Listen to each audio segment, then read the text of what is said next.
किसान का बेटा, था वो दृढ़ता का भंडार। वल्लभ भाई पटेल नाम कहलाता था सरदार।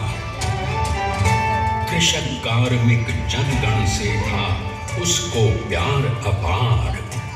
अखिल देश ने उसे रहनुमा किया था स्वीकार। गांधी बापू का शिष्य, सत्य अहिंसा का अवतार। किंतु एक भारत करने को धर लेता हथियार। लौह पुरुष संबोधन था वो लोहे की दीवार। तेज पुंज तुम, शक्ति पीठ तुम, बल का सागर अपरंपार। ऋणी देश का नम्र नमन तुम स्वीकारो सरदार।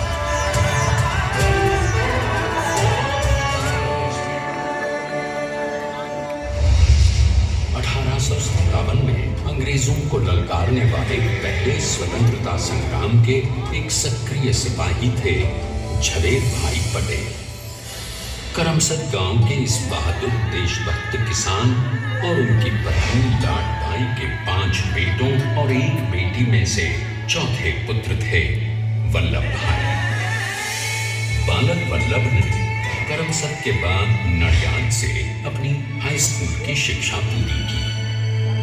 फिर 13 साल की उम्र में उनकी शादी भी हो गई, छोटी सी झवेर बाई से।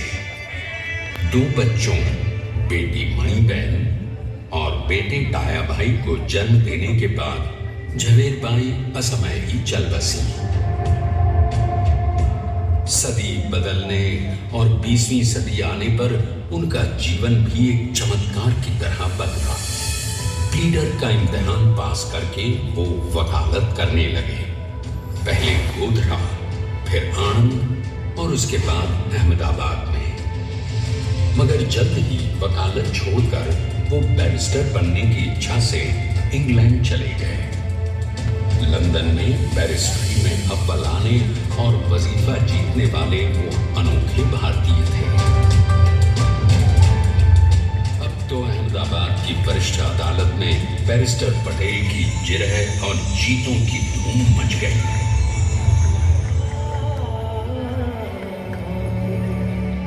तभी एक युग पुरुष ने वल्लभ भाई के जीवन की धारा ही बदल दी।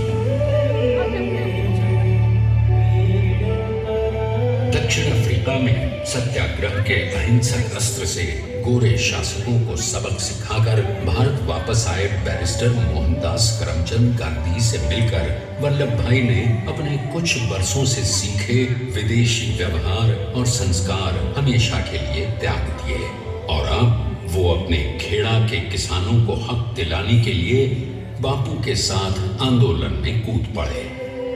अब उनके पैरों में जूते नहीं, गांव की धूल थी।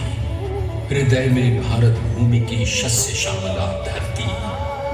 मन में थे गांधी और मस्तिष्क में एक नए स्वतंत्र भारत का सपना।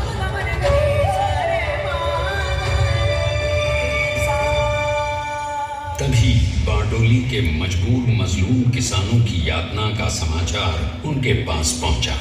तुरंत वल्लभ भाई वहां पहुंचे और यूं शुरू हुआ भारत का सबसे बड़ा और सफल किसान आंदोलन बारडोली। वल्लभ भाई ने बारडोली के 87,000 किसानों को ऐसा अटल अडिग अचल मनोबल दिया कि अंग्रेजी सरकार हिल गई और 1 बरस के बाद उनका लगान माफ कर दिया गया। अब तो पूरे देश में लोग वल्लभ भाई के नाम की कस्में खाने लगे।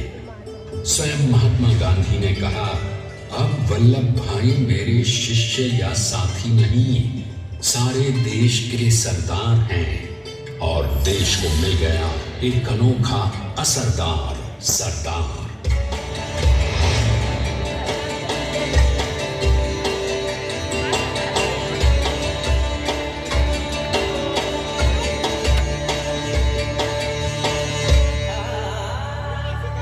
सरदार पटेल के नाम और देशभक्ति से अंग्रेज डर कर कांपने लगे।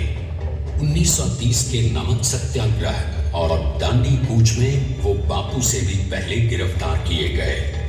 तो सन 1932 में फिर उन्हें बापू के साथ ही जेल में 2 सालों के लिए डाल दिया गया। मगर आजादी के दीवानों को, स्वतंत्रता के परवानों को कौन गिरफ्तार कर पाया है?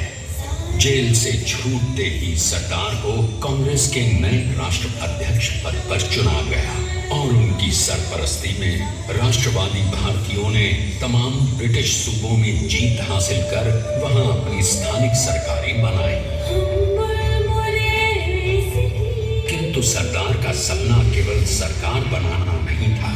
उनका स्वप्न तो था एक ऐसे नए भारत का जहां हर रंग, हर रूप, हर जात, मजहब, तबके का हिंदुस्तानी एक साथ मिलकर एक ऐसा नया भारत बना सके जहां पूर्ण स्वराज के साथ सारे समाज को गरीबी, अशिक्षा, छुआछूत से भी आजादी मिल जाए।